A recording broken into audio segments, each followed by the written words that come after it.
नमस्कार. याच्या आधी आपण त्रिकोण असेल, सरळ व्याज असेल, त्यानंतर शेकडेवारी असेल, या गोष्टी बघितल्या. आता आपल्याला काय बघायचंय पुढे इथून? आपलं 16 नंबरचं जे प्रकरण आहे चौकोन, इथं आपण काय करायचंय?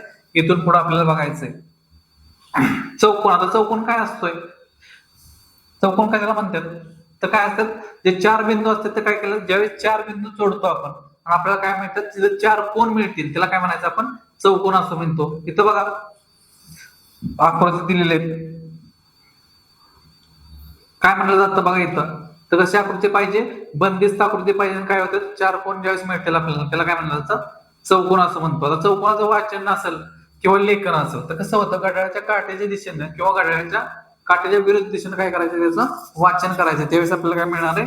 त्याचं नाव आपल्याला मिळेल. म्हणजे कसं बघा, ADCB असं वाचन करू शकतो किंवा ABCD असं जरी केलं तर आपण काय होणार आहे? चौकोनाचं नाव मिळणार आहे तिथं. मग कुठनं पण सुरुवात करू शकतो, असं नाही फक्त ए वरनं करणार आपण. CBAD किंवा CDAB असं सुद्धा आपण काय करू शकतो? वाचन करू शकतो किंवा लेखन करू शकतो. आता बघा इथं लेखन करताना फक्त काय करायचंय? चौकोन लिहायची गरज नाही, फक्त काय करायचंय? चिन्ह काढायचंय आणि काय करायचंय? आपण लिहू शकतो. लगतच्या बाजू, आता लगतच्या बाजू म्हणजे कुठल्या येतात? बघा इथं एबीसीडीच्या बाजू AB व AD ह्या काय झाल्या?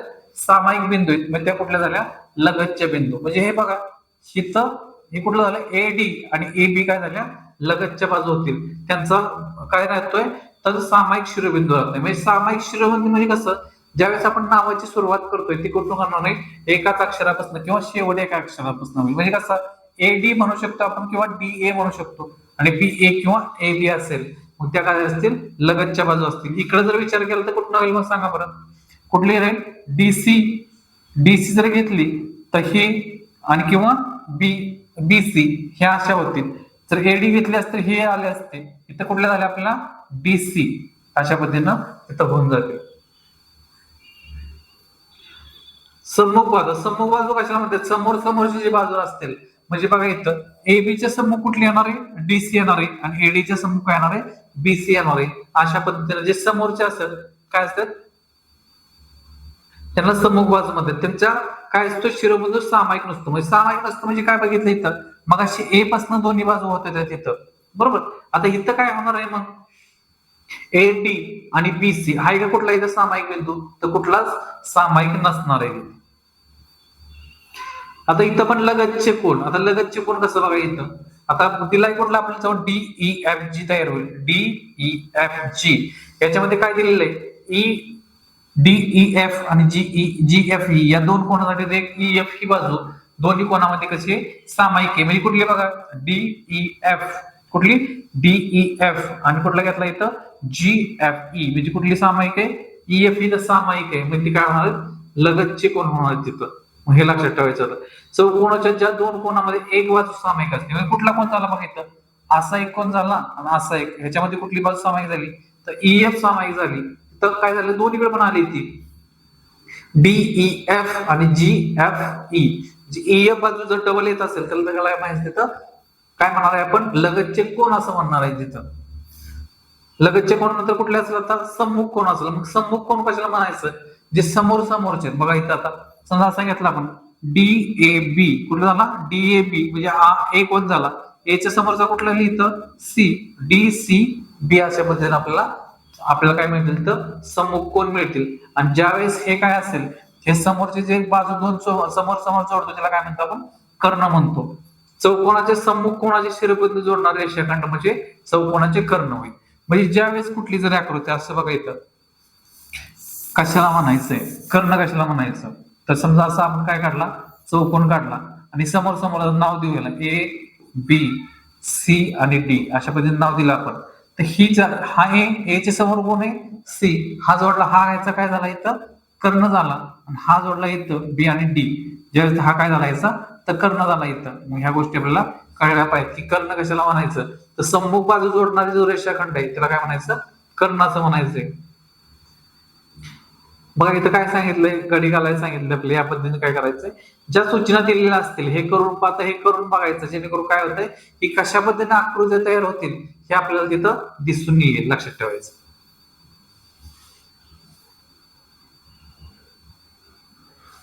बघा पुढं आता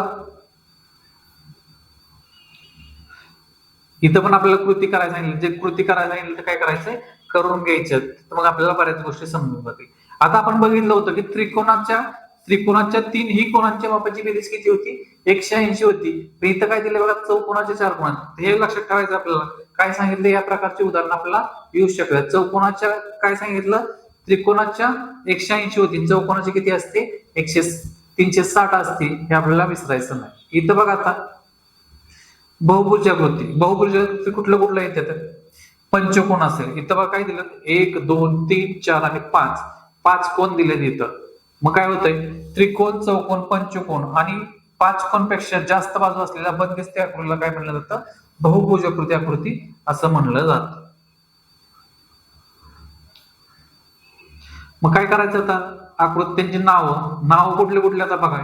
इथं काय 1 2 जेवढे कोण आहेत त्याला काय म्हणलं जातं, तेवढं 1 2 3 4 आणि 5, 5 कोण कुठले येणार आहे, मग तिथं पंचकोन येणार आहे. इथं पण किती कोण आहेत, 1 2 3 4 5 आणि 6, मग कुठला येणार आहे, षटकोन येणार आहे. त्याच पद्धतीने ह्या 3 आणि 4 नंबरचं काय करायचंय, कोण मोजा आणि त्याचे काय करा, नावं द्या.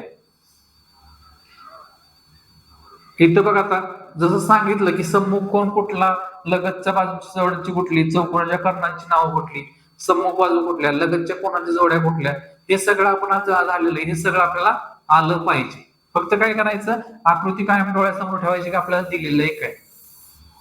म्हणजे बघा इथं ए बी सी आणि डी अशा पद्धतीचं असेल, त्यातल्या सम्मुख कुठल्या बाजू, लगतच्या बाजू कुठल्या, लगतचे कोण कुठले, हे आपल्याला गोष्टी ज्यावेळेस आकृती आपल्या डोळ्यासमोर असेल, आपल्याला वाचन कसं करायचं ह्या गोष्टी कळल्या. लगतचे बाजू, लगतचे कोण किंवा सम्मुख कोण आपल्याला, किंवा सम्मुख बाजू असते. सम्मुख म्हणजे लक्षात ठेवायचे ह्या समोरच्या असतील, म्हणजे किंवा विरुद्ध असतील किंवा समोरच्या, दोन्ही पण आपण शब्द वापरू शकतो. आणि लगतच्या म्हणजे शेजारचे असतील. इथं बघा आता आपण एक सांगून देतो, सी ए बी असेल, सी ए बी असेल कसं असेल, या पद्धतीने कोण असेल आणि हा कोण इथं असेल, तर मग काय होणार आहे, इथली बाजू कशी होणार आहे, दोन्हीसाठी सामायिक येणार आहे. मग या गोष्टी आपल्याला कळल्या पाहिजे. बाजूंची संख्या, मग बाजू किती असते त्या, मग बाजूंची चौकोनाला किती, 4, अष्टकोनाला किती, पंचकोनाला किती, सप्तकोनाला किती, षष्टकोनाला किती, हे आपल्याला आकृत्या काढायचे आणि मोजून. त्यामुळे काय राहील, आपल्याला लक्षात राहील सगळं की कोणत्या आकृतीला किती बाजू आहेत ते, आणि हे कोणावरून आपल्याला त्यांचे किती कोण आहेत हे पण बाजू आपल्याला लक्षात येते.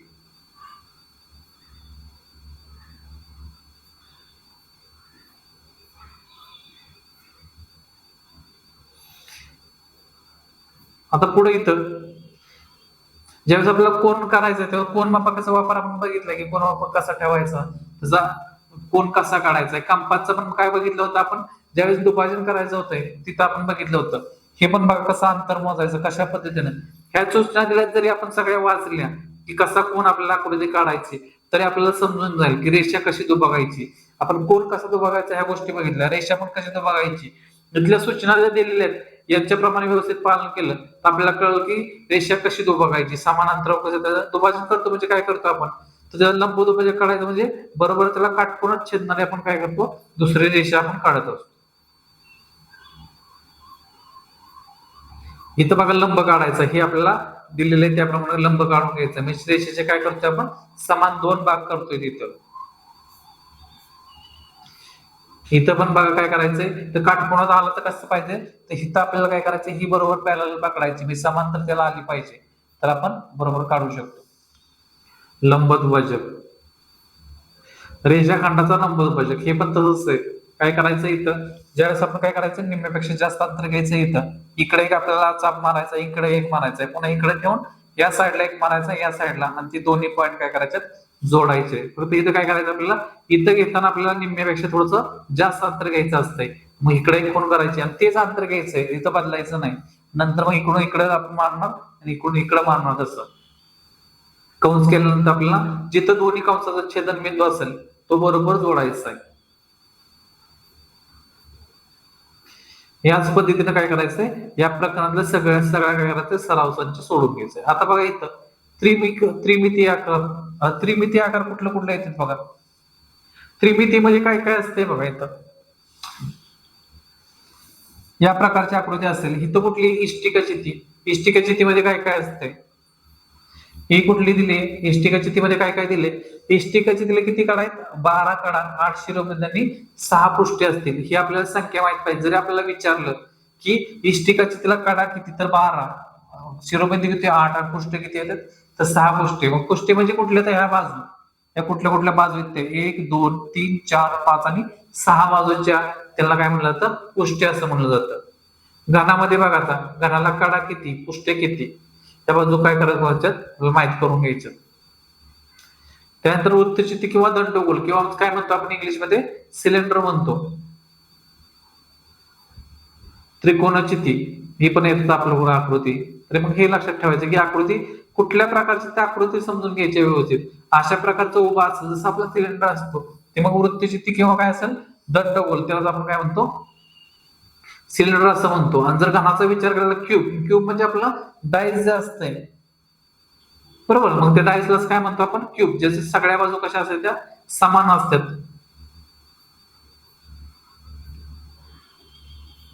बघा आता इथं पिरॅमिड असेल पिरॅमिड कसं करायचं कुठल्या कुठल्या बिंदू जोडायचे तर मग काय करता येईल पिरॅमिड जर आपल्याला आकृती तयार करायला सांगितली मग त्या पद्धतीने आपण करू शकतो इथं त्रिकोण सूची दिली आपल्याला शंकू शंकू कसं आहे बघा जसं आपला आईस्क्रीमचा ह्या कोण आहे त्याप्रमाणे काय राहते त्याचा आकार राहतो किंवा टोपी असली विदूषकाची मग हेच कशाची उदाहरणं आहे ती तर शंकू याचे उदाहरण आहेत आपल्याला मग ह्याला काय काय असते शंकूच्या टोकाला शंकूचा शिरोबिंदू असं म्हणतात आता इथलं काय आला मग शेवटचा गोल आता गोल काय असतोय तर जे काय असतं आपलं बॉल असेल किंवा काय असेल लाडू असेल किंवा गोळा फेकायचा जो धातूचा गोळा असतोय त्याला काय म्हणलं जातं गोळा गोलाला काय असतंय एकच वक्राकार पृष्ठ असते गोलाला कडा किंवा शिरोबिंदू नसतात हे लक्षात ठेवायचंय मग आता काय करायचं याचं इथं आपल्याला यांचं काय द्यायचंय पुष्ठे शिरोबिंदू आणि कडा ज्याप्रमाणे आपल्याला दिलेले आहेत त्याप्रमाणे काय करायचं इथं पुष्ठे किती याला याला शिरोबिंदू किती आणि कडा किती याचप्रमाणे हा सारणी आपल्याला पूर्ण करून घ्यायची इथं काय दिलं आपल्याला उत्तर सूची दिली याच्याप्रमाणे मग काय करायचंय आपण सगळ्या गोष्टी काय झाल्या तिथं बघितलेल्या आहेत